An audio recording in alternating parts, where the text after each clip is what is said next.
अरे इथे का चुकलंस? इथंच तू काय पाहिजे? खरं तर त्याच्या तोंडावरच तू काय पाहिजे? का र? त्यानं काय केलं तुझं? तुला माहित नाही वय? काय भांग सगळं फिरतो का गडावर? हा, अरे गड्या पण झालंय काय सांगशील का? सगळ्या गडावर माहित आहे आणि तुला माहित नाही वय? अरे पन्हाळ्यावर महाराजांच्या जेवणात विष घालवलेलं तो या कलुष्यातच डाव होता म्हणे. अरे सांगतोस काय? महाराजांनी मित्र मित्र म्हणून इथे आणलं, त्याची नेमणूक केली बघ तूच कविराज म्हणून किती कौतुक केली. आणि तोच यांच्या जीवावर उठला. अरे खरं नाही वाटत. जे नाही वाटत तेच खरं निघतं बघ. तो सूर्याजी आणि बापूजी त्यांची नेमणूक या कविराजानेच केली होती. तसं कागद बी मिळालाय. म्हणजे ते दोघं बी याचं ऐकायचं की काय? बघ तूच हा मित्र, असा मित्र असेल तर शत्रूची गरजच नाही. अरे पाठीत खंजीर कुपोषणाची औलाद आहे ही. आस्तनीतले साप म्हणतात ना, तीच गत आहे. अरे त्याला दगडाने ठेचून मारला पाहिजे. चल.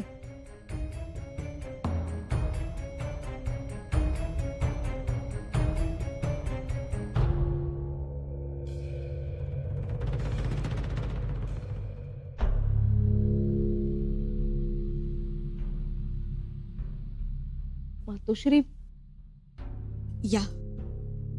आपण तातडीने आम्हाला बोलावलं. खरं तर आम्ही येणारच नव्हतो. राजे आल्यापासनं गडावर एक वेगळाच झंझावात घिरट्या घालतोय. संशयाने आम्हाला जखडून टाकलंय हो अगदी. आता या संशयाच्या भोवऱ्यात अडकण्याची गरज नाही. म्हणजे म्हणजे तुमच्या कानावर काहीच आलं नाही का? आपण कशाबद्दल बोलत आहात? कविराज. कविराज? काय झालं त्यांना? त्यांना काही झालं नाहीये, पण एक वेगळीच गोष्ट कानावर आली. आम्हाला तर मनापासून वाटतंय की ही गोष्ट खोटी असावी म्हणून.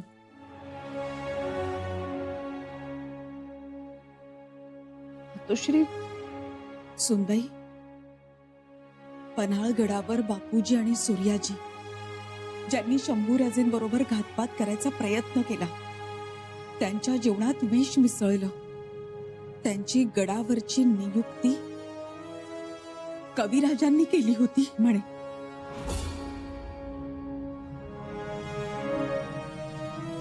काय? हो, खबर खात्रीशीर आहे. नाही मातोश्री, कविराज असं कदापि करणार नाही. म्हणूनच आम्ही म्हणतो की ही खबर खोटी असावी, पण दुर्दैवाने ही खरी आहे. तेव्हा कविराजांना अटकही झाली असेल. अटक? त्या दोघांची नियुक्ती गडावर कविराजांनी केली ह्याचे पुरावे सापडले. आणि बापूजी आणि सूर्याजी बरोबर कविराजांचं संधान होतं हे सगळ्यांना कळलंय आता. मुजरा राजे. कविराजांना आम्ही तातडीनं बोलावलंय म्हणून सांग. पुढं घालूनच घेऊन ये. जी राजे.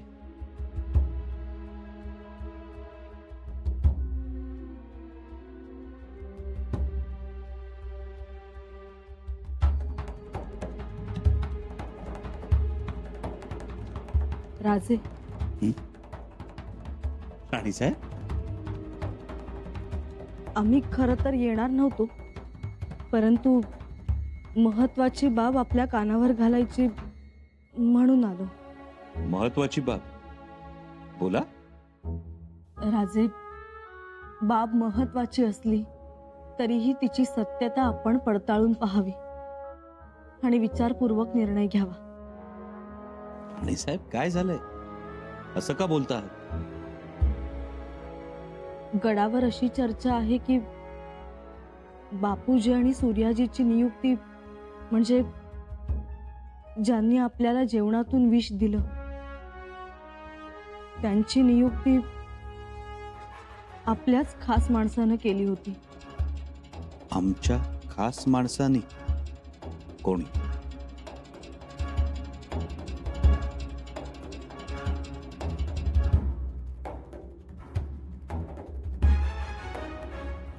कोणी राणी साहेब? कविराजांनी.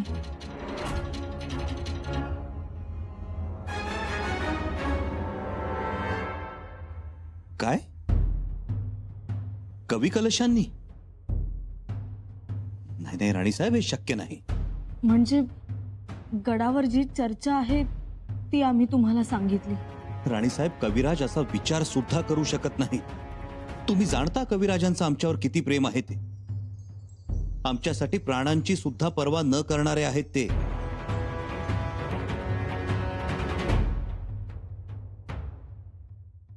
राजे, माफी असावी, मी कविराजांना घेऊन येऊ शकलो नाही. काय म्हणाले? आता लगेच भेटीसाठी येऊ शकणार नाही असा निरोप दिलाय त्यांनी.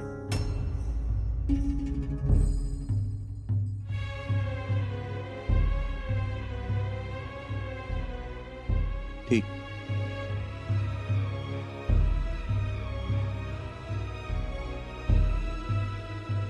राणी साहेब, आम्हाला वाटत होतं की आम्ही हा गुंता सोडवण्याच्या जवळ आहोत,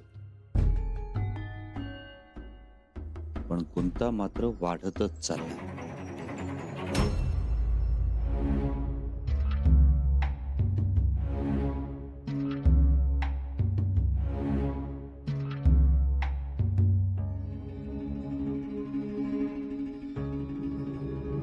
जय महाचंडी.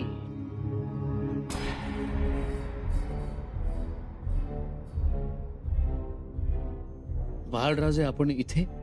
आम्ही तुम्हाला जाब विचारायला आलो आहोत. कसला जाब? कविराज फार भोळे बनण्याचा प्रयत्न करू नका. आम्हाला सगळं कळून चुकलंय.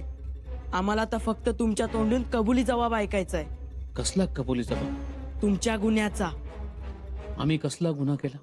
विषप्रयोगाचा, तोही प्रत्यक्ष छत्रपतींवर. बऱ्या बोलाने गुन्हा कबूल करा. आम्ही स्वतः इथे देवीच्या समोर तुमचा शिरच्छेद करणार आहोत.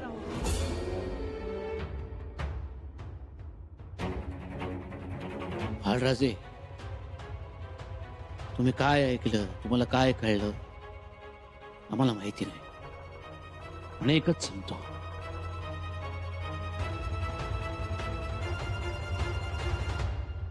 छत्रपती श्री संभाजी महाराज आमच्या हृदयाचे स्वामी आहे आणि कायम असणार. त्यांचं अहित आम्ही कधीच करणार नाही. करणं तर सोडाच, आमच्या मनात असला अभद्र विचारही येणार नाही. देवी माता साक्षात. खरं तर आम्हाला कोणालाही सफाई देण्याची गरज नाही, परंतु आपल्या मनात कोणताही किंतु राहू नये म्हणून सांगितलं. ह्या उपर आम्ही दोषी आहोत असं जर का आपल्याला वाटत असेल तर हे तुमची संशय आणि ही आमची कर्तव्य.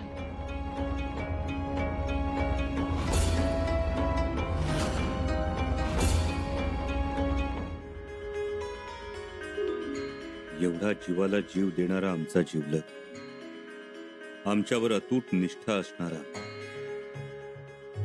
अमर्याद प्रेम करणारा, जगात जे जे चांगलं आहे, उन्नत आहे, उदात्त आहे, ते सगळं आम्हाला मिळावं म्हणून धडपडणारा, तळमळणारा, आमच्यासाठी हळहळणारा आमचा मित्र, आमच्यासाठी शब्दांचे महाल बांधणारा, शब्दांचा स्वानंद उभारणारा आमचा सखा. पण त्याचाच निवाडा आमच्या समोर उभा राहणार. काय करावं?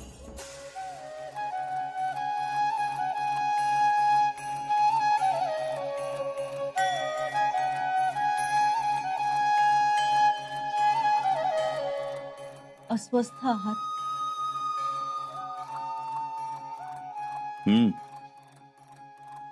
अस्वस्थ आहोत खरे. कारण कारण राणीसाहेब, कधी कधी नको वाटत असलेल्या गोष्टीच आपल्या समोर येतात आणि आपल्याला त्या कराव्या लागतात. आता हेच बघा ना, कविराजांना केवढा सन्मान दिला आम्ही. राज्याभिषेकानंतर त्यांना छंदोगामात्य ही पदवी सुद्धा दिली. आणि आता तेच कविराज आमच्या समोर गुन्हेगार म्हणून उभे राहणार. म्हणजे निवाडा.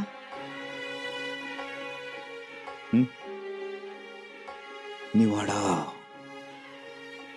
निवाडा करावा लागणार. करा. अगदी निर्धास्त मनाने निवाडा करा.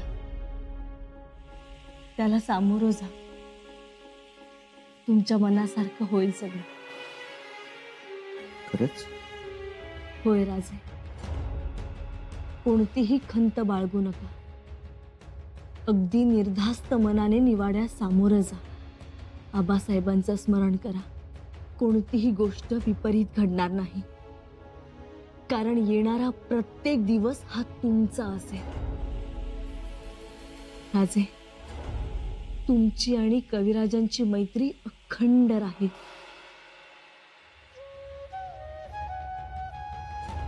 तसंच हो.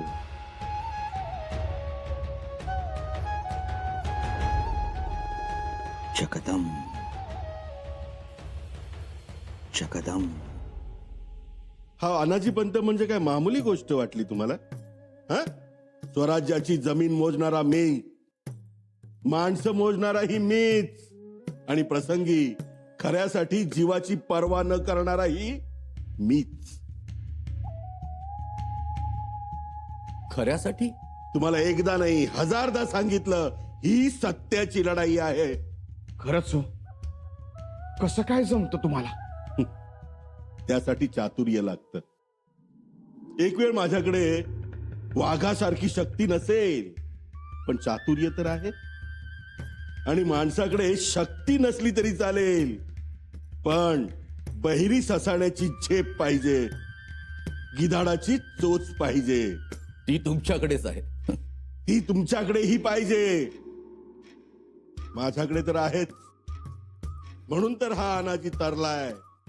नाहीतर शंभूराजांच्या पुढे कोणाचा टिकाव लागतोय हो. हे पटतंय बरं. आता तुम्ही बघा, जेव्हा आम्ही उजव्या हाताने तलवारी चालवतो, तेव्हा डाव्या हातालाही समजत नाही. त्यात वाकबगार आहात. वाकबगारपणा उद्या बघा. माशाचं कालवण खायला घालूनही आम्हाला शंभूराजांचा काटा काढता आला नाही. ठीक आहे, ते नाहीत, पण कलुषा तर आहे. त्याला आम्ही अडकवणार. उद्या निवाडा होणार आणि छंदोगामात्य हे निंदोगामात्य ठरतील भर दरबारात. बघतच राहा. म्हणजे कलुषाच्या अघोरी साम्राज्याचा नायनाट होणार. होणार. ओम फट स्वाहा. उद्याच, तेही भर दरबारात शंभू राजांच्या समोर.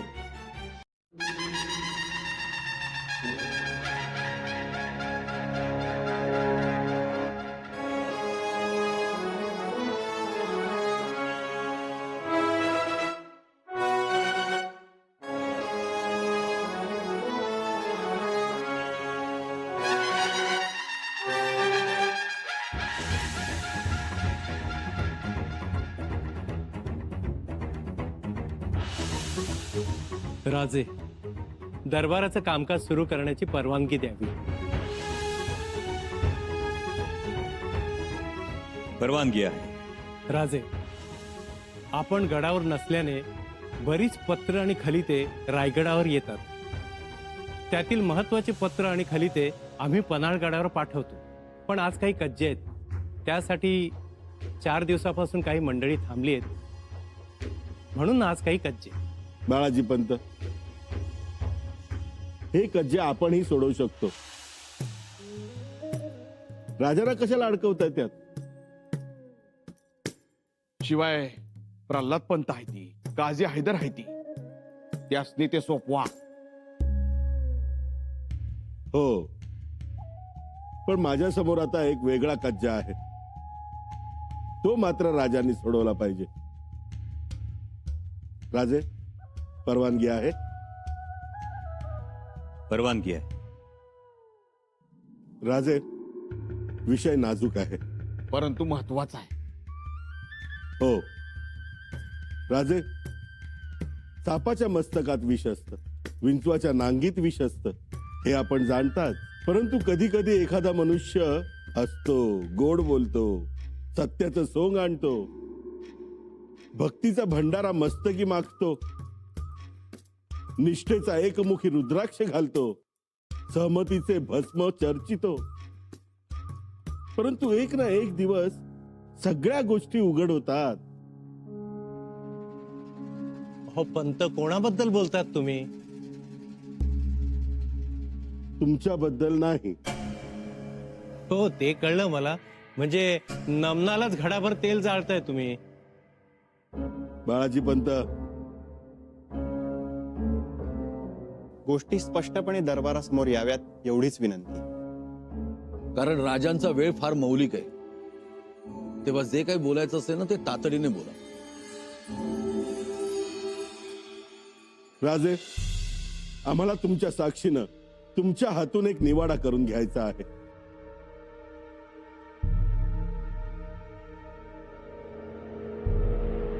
जरूर, पण कुठल्या गोष्टीचा निवाडा करायचा? राजे, निवाड्याचा विषय ऐकल्यानंतर आपल्यातील सत्याचे बुरुज ढासळणार नाहीत आणि विश्वासाचे उत्तुंग मनोरे तडकून जाणार नाहीत, अशी मी आशा बाळगतो.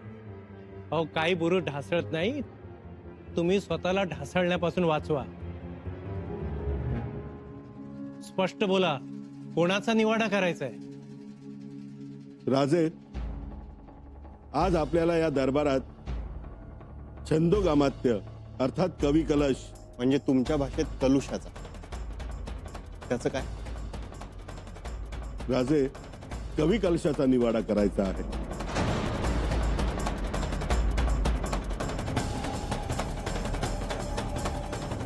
काय म्हणून? कविराजांचा निवाडा? हो. कसला राजद्रोह केलाय त्यांनी? कसला राजद्रोह केलाय ते राजांच्या सामने ठरेल ना. काय ठरेल? उगाच 12 बायांस लावू नका. आणि लावायचे असतील तर पुरावेही महत्वाचे. मी पुराव्याशिवाय बोलत नाही. आणि पुरावा तर कालही मांडला होता तुमच्या समोर आणि आजही मांडणार राजांच्या समोर.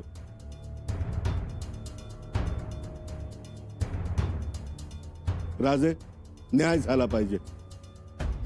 राजद्रोह जर सिद्ध झाला तर शिक्षाही झालीच पाहिजे. राजे, कवी कलशांना दरबारात बोलवण्यात यावं.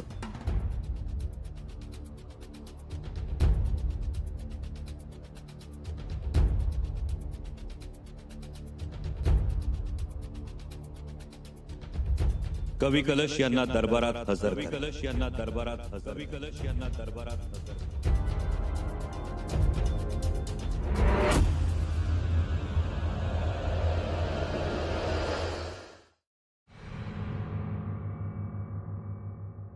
कविराजाकडून आम्हाला अशी अपेक्षा नव्हती.